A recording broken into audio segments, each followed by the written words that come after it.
your friend.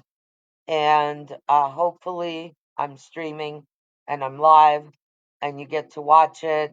I hope you get to comment. I hope you get to um, chat with me. That would be really awesome. I'm sorry that I'm so late, 2 hours late, because I thought I was live earlier, but I wasn't. But here I am now. So, welcome to Raw and Real with Teresa, with Alla and Teresa. And this is just as raw as you're going to get, because we don't hold, no holds barred.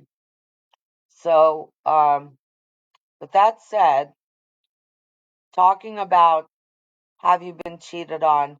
Have you done the cheating? Did you keep your relationship? Try to keep it afterward. Try to repair it. Do you have a family? You have kids. You stayed together for the kids, for the family, to keep it together. We had a lot of questions. I read a few things about percentages. I listened to someone else's podcast who was giving basically numbers of people who are, admittedly cheated or were cheated on, or the type of people that were doing it. Were they rich people? Were they poor people? Were they um, were they people that they met at work? And all these percentages, I I honestly have to say, do I believe in all these little percentage things? And I'll tell you that honestly, I don't. Yes, I'm wearing a Bring Them Home necklace for my people in Israel because I'm Jewish and it's time to bring the hostages home, by the way. So, about the cheating, I've done the cheating. I was cheated on a lot, a lot. My ex-husband, um, being a gorgeous man, still needed a constant validation. We talked about in our last episode, why do people cheat? Is it boredom? Is it need for variety? Is it validation for some people?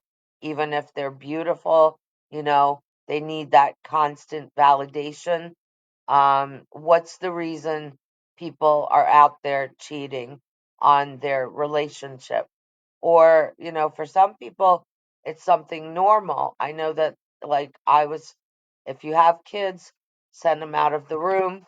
In the last episode, I was telling my producer and partner in this endeavor, Teresa, that my ex husband told me once a stiff dick has no conscience. Um, so basically, what he was telling me is, I have no conscience. I'm going to go out there and I'm going to do what I want to do when I want to do it. And he told me that. He pretty much told me, I'm going to do what I want to do. But at the end of the day, I come home to you. And that didn't mesh with me and the way that I was brought up. And even though my parents were divorced since I was a little baby, and I never saw actually a mother and father together, caring about one another, taking care of each other, loving each other, being, you know, a team, being a team. I never saw that in my home. So when I grew up, I went and pretty much married my father. My father didn't take care of us at all. He didn't give child support. He didn't give anything, just the name. And basically, the question is, why are people out there cheating, and at what point constitutes cheating? So we were talking about, if you're, out with your friends, you're having a girls' night, or a guy's night, and you see someone that is interesting to you, and you pass your phone number to them. So you pass your number. Is that okay? Do you start cheating right there? Does that start cheating when you pass your number to someone? Is that are you planning to talk to them and text with them, and you're going to actually take this fantasy and make it a reality in cheating? And when do you decide that you're going to go over that line? So we were talking about that. And so I welcome your questions and your comments. And so it's really interesting to me what people um, are actually, different people have different, what's the word, the opinions on what constitutes the actual cheating. For some people, is it kissing? Is it kissing? Is kissing cheating? Well, we all know, the Bill Clinton Monica Lewinsky story, and we talked about that last episode too. But that's a very Bill Clinton and people like Bill Clinton, Donald Trump, Tiger Woods. I was saying, we were talking about celebrities. They have a whole different idea when you're a powerful person, when you're a famous person, when you have people constantly throwing themselves at you, and you may not even want to cheat, but people, I mean, are literally, women or men are falling all over you. Look at, Brad and Angelina. I mean, Jennifer Aniston, Halle Berry. They, are gorgeous women, and yet, anyway, they were cheated on. I mean, they're on the set. They're actors. They're on the set. There's a chemistry. Something happens sexually. There's a chemistry, but at the same time, this happens to regular people as well. Um, you know, People actually, um, they, people, even regular people who work together. You might work with someone in an office, and you're married, you have children, but you have, a great relationship at home, but you got someone at work that is attractive, or you're both attracted to each other. Are you going to go and take that step and, I don't know, go to the no-tell motel? So I'll give my opinion. My opinion is pretty raw, and that's why we call this raw and real.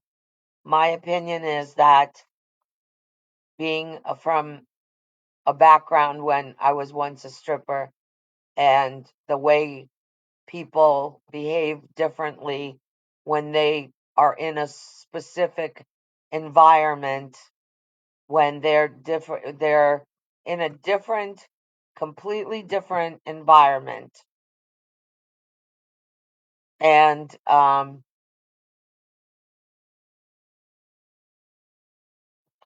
basically, you know, when people are in an environment where, I mean, you have the women are naked, so they're already presented as vulnerable, and they're a fantasy.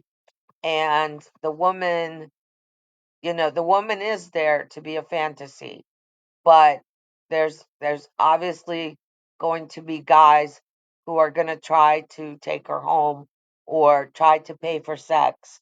And some strippers do have sex for money, It's just a fact of life. There are women who some do and some don't, and I don't judge those who do, and I don't judge period, because how you make your money is your business, and there's nothing wrong with paying for sex or having sex for money.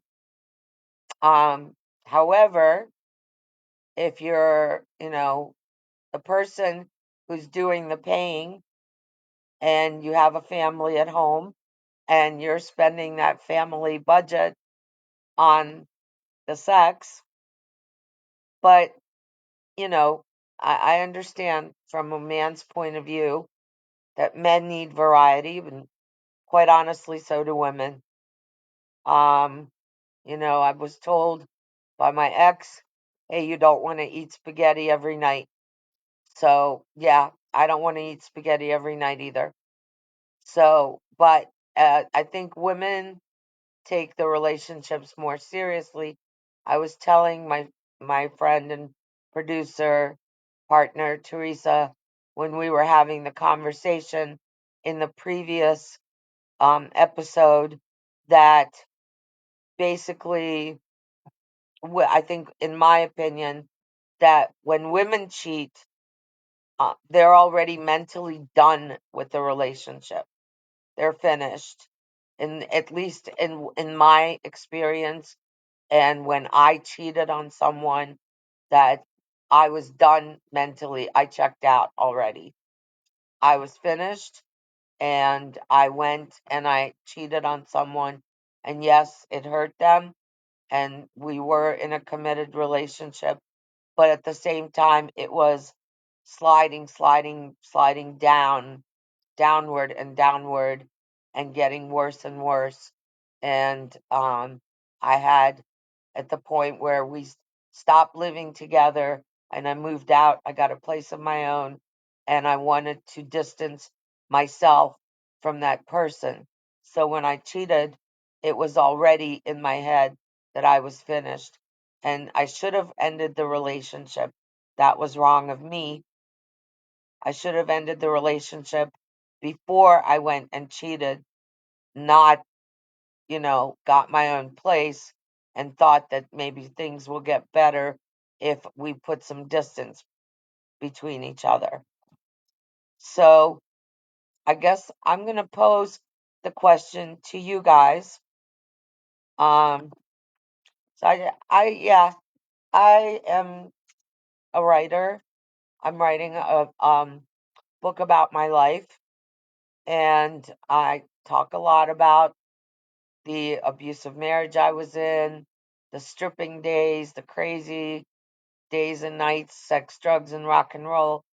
But we see the strippers see human nature in a different environment, and it's not just the men; it's the women. The way the women treat each other, the way that the competition, of course, makes women, you know, women are always pitted against each other, even if it's not in a strip club. So it's almost like, oh, I'll screw you over, take your man. With women, sometimes we're dressing more for each other than we're dressing for men, and we criticize each other more than even sometimes the men do. But the way that I've heard men talk about, a woman's body and what they like about this one and that one, and this one has a nice ass and that one has nice tits and the legs, and whatever, the way she moves and the lips and the hair, whatever. um Everybody has their preferences. And then at the same time, there are people who don't have a preference at all. They'll put excuse my language, but there are men that will put their dick in anything. And that was kind of like my ex-husband. He would put it fat, short, tall. Thin, it, what hair color, nothing mattered. It was just, I think, about the gratification of knowing that someone wanted him. Um, that was just the way he was raised by, his father, who told him, you can get some pussy up against a tree. So, anyway, the question I'm going to pose and leave you guys with pretty much is, what do you constitute as cheating? Is it giving the phone number? Is a kiss cheating? Is, um, texting and having that phone number and just having that sexual fantasy and only talking to the person? Are you already cheating then? So what do you guys think that the constitutes a cheat? I'm gonna probably leave you with that.